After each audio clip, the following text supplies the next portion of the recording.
welcome to Talk Your Talk. Today's a good day, and I'm sitting here and I'm thinking that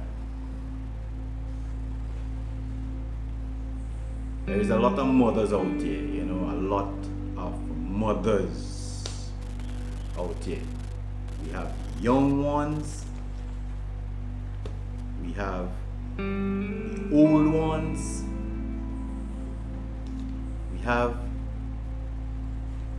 the single ones, we have the married ones, we have a whole lot of mothers. Now, I doesn't have a mom because my mom died a couple of years ago. And when I say a couple of years, I mean a number of years ago. And around this time, there are two times in the year that somehow the memory of my mother usually comes up in my mind, and that usually be around December and around this time, which you call Mother's Day. Now, you'll ask yourself why around those times. But I will tell you why. You see, around Christmas time, most of our parents usually work a lot during the year. Around Christmas time is when you and your mommy, your family, it's like a family time in which you get around the table, everybody, instead of you getting 2 pieces of chicken, you might get 3. Your mommy there, and stuff like that, and around that time, it's like you feel like home in that sense, The fact of the matter is, right now, at this time in my life, I doesn't celebrate Christmas because I look at it as a pagan doctrine. Okay? But the memories of your mother usually it comes about around that time. For me, it usually comes around that time, around December time period. It usually comes around. And it's not about craving or feeling for eating swine's flesh or anything of the sort, eating ham and stuff. It's not about that. It's just about her. The togetherness you feel around those times, in terms of family and stuff like that. It's not about celebrating what you call Christmas. I don't do that. Okay? And around Mother's Day, which if you do a little research, not big research anyway, you do a little research on Mother's Day, I mean, it's not really biblical. The Greeks used to be doing it long before even the coming in of the so-called Christianity era or whatever it is. Now, that used to be there. They used to be calling it like a different name, and then all the so-called Christians used to be calling it Mothering Day, and stuff like that. So it comes down to Mother's Day. So what is happening right now is like, what you will observe is like things that happen years gone by, a lot of years gone by. They're just constantly modifying everything, and it comes up to Mother's Day, Okay, now everybody's talking about mommy around those times. So it's obvious your thoughts, especially if your mommy died, you doesn't have a mommy, you will be thinking about your mommy, So the situation is this, that around that time I think about mommy. And for those who are mommies around mothers and stuff like that, I wish them all the best, I wish they have a wonderful day. But then you ask yourself now, little memories that you remember of your mother, that is for those who doesn't have a mother. There must be some memory you remember. And most of the times, I quote stuff.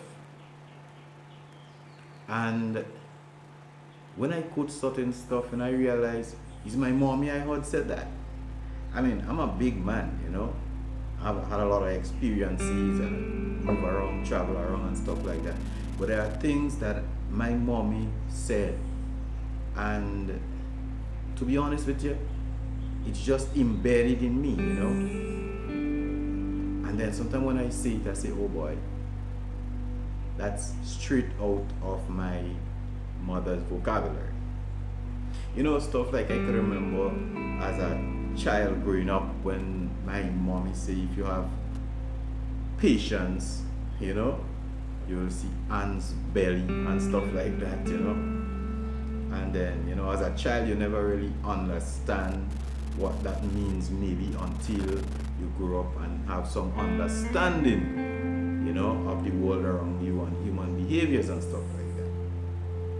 You know, I could remember, it's like my mother will say something like, this person, you know, they are these rowdy people, and these people that, you know, they behave as if, well, they don't care. And she will say something, no, this person is a vain egg. You understand what I'm saying? Now, I didn't understand why it was like a vain egg, you know, and it always bothers me. But as time goes on, I realize that referring to somebody as a vain egg, it's like referring to somebody as a useless person. You do useless stuff. You understand what I'm saying? You do useless things, right? And you know, those are little stuff I remember, you know. And another thing I remember about my mother is that my mother was very spiritual, in the sense that my mother knew her children, right? I could remember when I did something wrong, which it was like taboo to do it. You understand? And I went to well, somebody told my mommy I did that. And I know, well, doing that is like, you might end up crucified.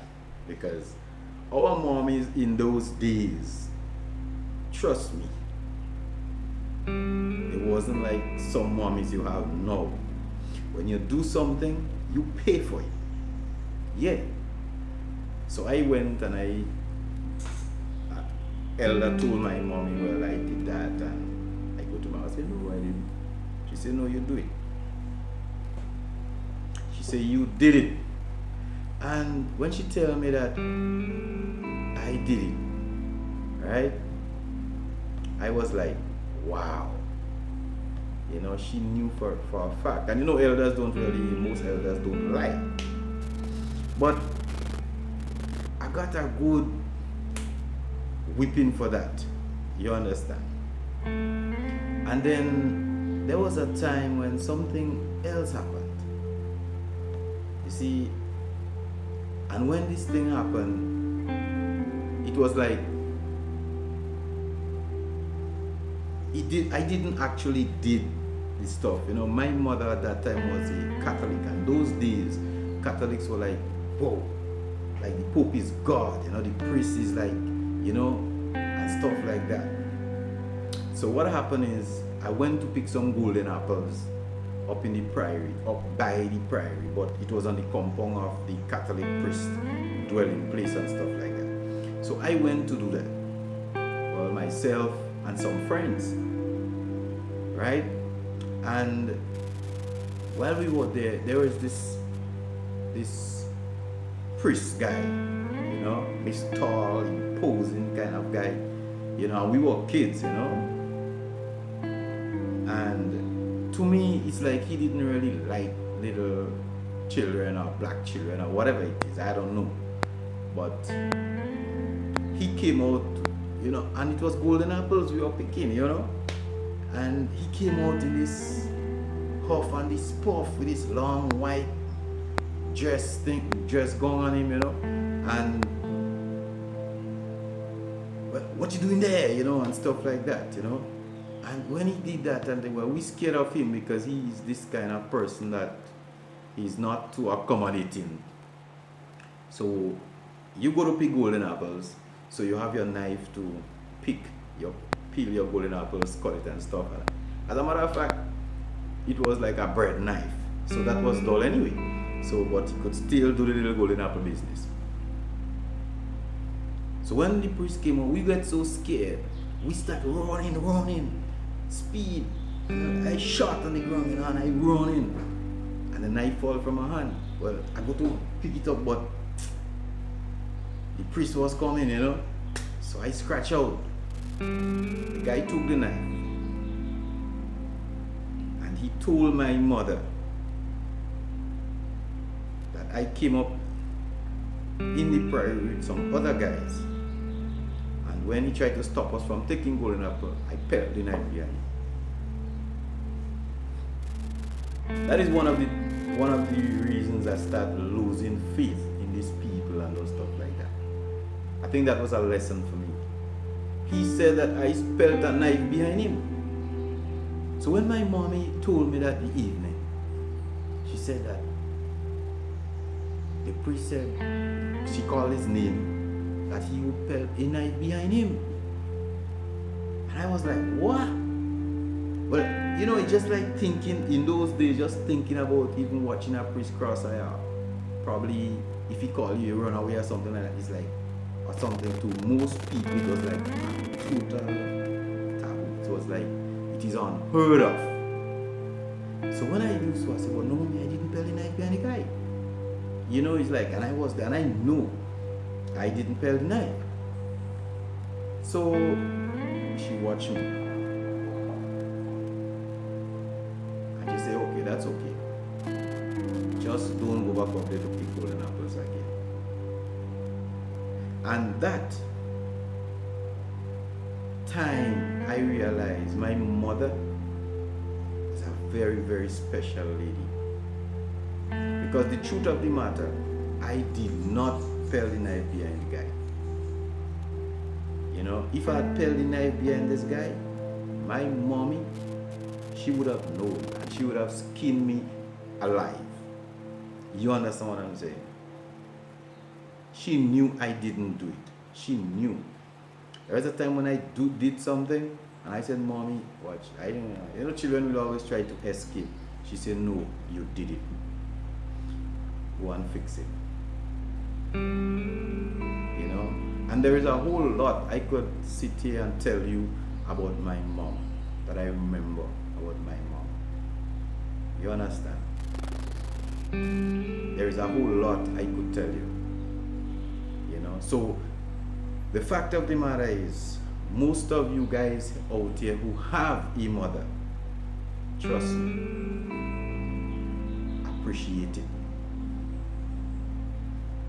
Appreciate her. Because when she's gone, all you will have is memories. Yes, memories. And eventually she would. But if she goes, remember the memories that you have to have of your mother are good memories. Really good memories. Memories of good stuff. And actually laugh about. Make you feel happy at times. It encourages you. I could remember there was a time I went in a party at Christmas Eve night. And when I came home, I took off my shirt from after a whole night in the party, and I got something what you call a draft. By the time I reached home, I was freezing. Sun hot, and I freezing. And I tried to go to the river with my guys, and I couldn't be there. I had to run back home in the hot sun, and because I was freezing, I catch a draft. And I lie down for 2 weeks on a sofa. Hardly could eat, hardly could raise my head. And I could remember my mom take care of me. My mom was so, you have to experience that too. My mommy took care of me for that 2 weeks I was down. I couldn't even get up. I couldn't walk. I just lie down. I had no strength. She gave me everything to make me better. You understand? After almost 2 weeks, and I still couldn't get up and then. But all the medication was making me feel a little better. She was always there for me, thinking, always, making me, stuff like that. I was a little kid. I was a teen, like a young guy, And then one day, that lady made a split pea soup. Up to now, I don't know what she put in that split pea soup. Serious, probably just pure love that was in that split pea soup. And when she make the split pea, you have to drink the split pea soup. And I take my time and I drink my split pea soup. You know what is split peas? Right. When I drink my split pea soup, in the next couple hours, I start to, waking up, Waking up. You understand? And within a 2-day period, I was basically back on my feet, because I was sick from Christmas Day, right? All New Year's past me, I was sick.